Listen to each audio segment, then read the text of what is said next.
Welcome back, learners. We are in the third video of Module 35 of School Counseling on special concerns of school counselor, the needs and importance for early identification and planning suitable intervention. The learning objectives of this video would be to become aware of issues like speech, language and communication difficulties, emotional and behavioral disorders, attention deficit hyperactivity disorder, their identification and early interventional strategies. To get acquainted with the role of the different professionals involved in planning suitable interventions. We will start the session with speech, language and communication difficulties. Successful learning is highly dependent on communication skills. Communication helps children in not only translating the world around them but also describe the world in which they live. A learner with language and speech difficulty will find it difficult to develop interpersonal relationship and share his or her ideas and feelings. Knowledge of speech and language impairment will help us in developing strategies through which we can overcome or minimize the negative impacts. Speech impairments are those conditions wherein a child faces problem in generating phonemes, that is, generating speech sounds correctly and effortlessly. Child faces problem in fluency too, that is, stuttering is a type of fluency disorder. There are conditions in which the renaissance of the sound is not proper, that is, the pitch, volume or quality of voice is not proper. Language disorders are a group of difficulties in which a child experiences difficulties in comprehending others, that is receptive language disorder.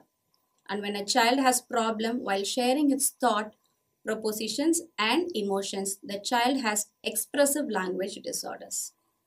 Language disorders may be spoken or written and may involve the form of phonology, morphology or syntax or the content, that is semantics, and or the use of pragmatics, that is the language in functional and socially appropriate ways. The identification of speech, language and communication difficulties are: the child mostly uses vowels, sounds or gestures to communicate after 1.5 year age. The voice may be hoarse, harsh or breathy. The pitch of the sound is not appropriate or inapt for either the child's age or gender. Frequent loss of voice. There are breaks in voice. Hyponasality, the sound coming from the nose is not sufficient. Hypernasality, because of soft palates. The child is tensed while speaking. The child evades speaking as he is scared of stuttering. Whereas stuttering is abnormal number of repetition, blocks and hesitation while speaking. And a child cannot process figurative language, that is use of irony, humor or metaphor. Problem in concentration, making friends and listening to others. Difficulty in following instructions and understanding abstract concepts. Evaluation. Assessment of these disorders may be formal or informal, and it may involve the use of standardized tools, observing children at play, and also child's interaction with significant others. The detection or the identification team comprises of psychologist, speech language therapist, neurologist, audiologist and pediatrician. Strategies for intervention. Number 1. Individual speech and language therapy. Working face-to-face with speech therapist is one of the best strategy for speech language disorder. The therapist design a therapy as per the gravity and the kind of problem. The goals of the therapy can be set individualistically and distinct strategy can be framed. Second one is group speech or language intervention. The first step of this intervention is to form a group which comprises of both normal and speech impaired children. Interaction of the child with speech and language disorder with other children who do not have these disorders help in acquiring better language skills within the context of a developmentally appropriate playgroup. Third is directive intervention.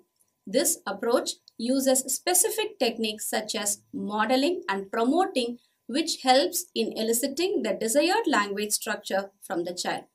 In an engineered environment, the child is presented with masked block of trial. That is, the therapist promotes and models the desired language behavior and often makes the child practice it. The child is given verbal appreciation or token to remain motivated. Fourth, a naturalistic interventions. The characteristics of naturalistic intervention approaches are providing distributed learning opportunities. This approach makes use of adult-child interaction. The professional draws upon the child's ability to read, interpret, and created occasions wherein the child can use selected language structure. With the above four interventional techniques, the counselor should counsel the parents and teachers, which should include encouraging and accepting all forms of communication, be conscious of one's own communication style. This refers to avoid using ambiguous language. Active listening skills to be taught. Think, pair, share model to be used for processing information and organizing thoughts before answering in class. Sound discrimination exercises. The parent and teachers to be taught to help the child in identifying and deciphering phonemes. Exercises such as stamping syllables in a new vocabulary, clapping and repeating the words helps in remembering the sound. Also, card games and rhyming words, bingo games wherein the learner can match the same can be used. Sequencing and word order. The child to be guided for sequencing should be asked to accord star points to what to say and arrange them in a correct sequence. Stories can be cut and then practiced putting them in order. Using visual clues like photos and pictures to help improve the vocabulary. Build the self-esteem of the child by praising good interaction and speech. Cultivate their other creativity and talents. Always check whether the learner has understood or encourage them to tell their needs. Next, we will see about emotional and behavioral disorders. It is very typical of children to be uninhibited, mischievous, obstinate, and uncooperative from time to time. Nevertheless, when such behavior becomes persistent and the degree increases, it calls for help and treatment. Such type of behaviors are called as emotional and behavioral disorders. They are oppositional defiant disorder, ODD, contact disorder, CD, attention deficit hyperactivity disorder, ADHD. In order that a child be classed as having emotional and behavioral difficulties, the child should show one or more of the following 5 characteristics. Though the child's sensory, health and intellectual faculties are normal, the child finds it difficult to learn. The child lacks the ability to develop or sustain relationship. The child exhibits incongruous behavior under normal conditions and experiences feelings which are inappropriate. A general mood of sorrow and misery is observed. The child tends to develop psychosomatic symptoms or feeling alarmed with personal and school problems. In oppositional defiant disorder, the child shows anger, annoyance, and irritation as a regular mode of behavior. They often throw temper and tantrums, bickering with adults, especially parents, declines to follow rules, poor frustration tolerance and self-esteem. They seem to deliberately annoy others. They seem to blame others for any mishappenings. Next one is contact disorder. These children are generally called as bad children as they show delinquent behavior and or not accepted of rules. The general behavior seen is frequent refusal to obey people in authority, repeated truancy, lack of empathy for others, being aggressive to animals and other people, exhibiting sadistic behavior that is bullying and physical or sexual abuse. frequent lying, neediness to start physical fights and using weapons, criminal behavior such as stealing, lighting fire, breaking into houses and vandalism, and abusing drugs. Attention deficit hyperactivity disorder. The characteristics of attention deficit hyperactivity disorders are inattention, inability to concentrate, forgetting instruction, switching from one activity to other without completing the earlier task, impetuous, very hasty and accident prone, overactive, constantly squimming the wriggling behavior. Diagnosis of behavior disorders. There are various behavior checklists or standardized questionnaires to assess emotional and behavior disorders. Interviewing parents, teachers and the child can provide special support in diagnosis. Intervention strategies. Behavior disorders which remains untreated may cause severe issues during adulthood. Intervention involves the use of various therapies and psychoeducation. Some of the interventions are cognitive behavioral therapy. The CBT works on the principles of how emotion affects behavior. Parental education, guiding and instructing parents to deal with the child, especially the counselor works on the developing parents' communication skill. Family therapy. All the members of the family are supported and guided to work on their skills of communication and problem solving. Social training. The counselor guides the child to improve people's skills such as conversational skills and being cooperative.